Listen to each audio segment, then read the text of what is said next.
শয়তান তো বন্দী, তারপরেও কেন আমরা গুনাহ কাজ করি জানেন?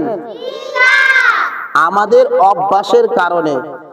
আমরা যারা 11 মাস নেক কাজ করেছি, রমজান মাসেও নেক কাজ করতে মজা পাচ্ছি। আমরা যারা 11 মাস অন্যায় করেছি, গুনাহ করেছি, রমজান মাসেও অন্যায় করি, গুনাহ করি, ভয় পাচ্ছি না। এখন তো শয়তানের কোনো দোষ নাই, শয়তান তো বন্দী, তারপরেও কেন গুনাহ করি? ওই যে 11 মাস অন্যায় করেছি, গুনাহ করেছি, অভ্যাস রয়ে গেছে। আমাদের নবীজি 3টি দোয়া করেছে। আমাদের নবীজি যখন মিম্বারে উঠেন 3 বার আমিন বলে। সাহাবীরা আশ্চর্য হয়ে বলে, হে আল্লাহর হাবিব, আপনি তো কখনো মিম্বারে ওঠার সময় আমিন আমিন বলেন না, আজকে কেন বললেন? আমাদের নবীজি বলে, সাহাবী, কিছুক্ষণ আগে জিবরাইল আলাইহিস সালাম এসেছিল।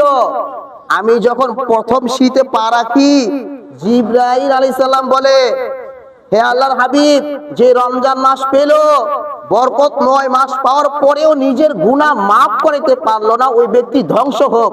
আমি বলছি আমিন। দ্বিতীয় শীতে যখন পা রাখি, আবার জিবরাইল আলাইহিস সালাম বলে, যে ব্যক্তি মা বাবা পেল, মা বাবা দুজনে একজনকে পাওয়ার পরেও খেসমত করে জান্নাত কামাই করতে পারলো না, ওই ব্যক্তি ধ্বংস হোক। আমি বলছি আমিন। তৃতীয়বার আবার বলে, আপনার নাম শোনার পরে যে ব্যক্তি সাল্লাল্লাহু আলাইহি সাল্লাম বলবে না, ওই ব্যক্তিও ধ্বংস হোক। আমি বলছি আমিন। আমরা যারা রমজান মাস পেলাম, মা বাবাকে বলবেন, মা আব্বু, আমরা যদি রমজান মাস পাওয়ার পরে গুনাহ মাফ করতে না পারি, আমরা কি হয়ে যাব? ধ্বংস হয়ে যাব। সবাই মা বাবার খেজমত করেন। জি হুজুর। মা বাবার খেজমত না করিলে আমরা কি হব? ধ্বংস হয়ে যাব। নবীর নাম শোনার পরে সাল্লাল্লাহু আলাইহি সাল্লাম যদি না বলি, আমরা কি হব? ধ্বংস হয়ে যাব। আমাদের দোয়া কবুল হতে পারে, নাও হতে পারে। নবীজি দোয়া করেছে, ওই দোয়া কবুল করছে কে? আল্লাহ।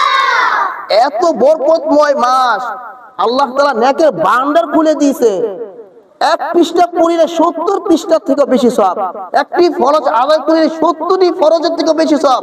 আবার এই 70 কে আল্লাহ তাআলা আমাদেরকে ভালোবেসে 700 গুণ বাড়িয়ে সওয়াব দান করে। এত নেক পাওয়ার পরে যদি গুনাহ মাফ করতে না পারি, আমাদের মতন হতভাগা আর কেউ আছে? জি না।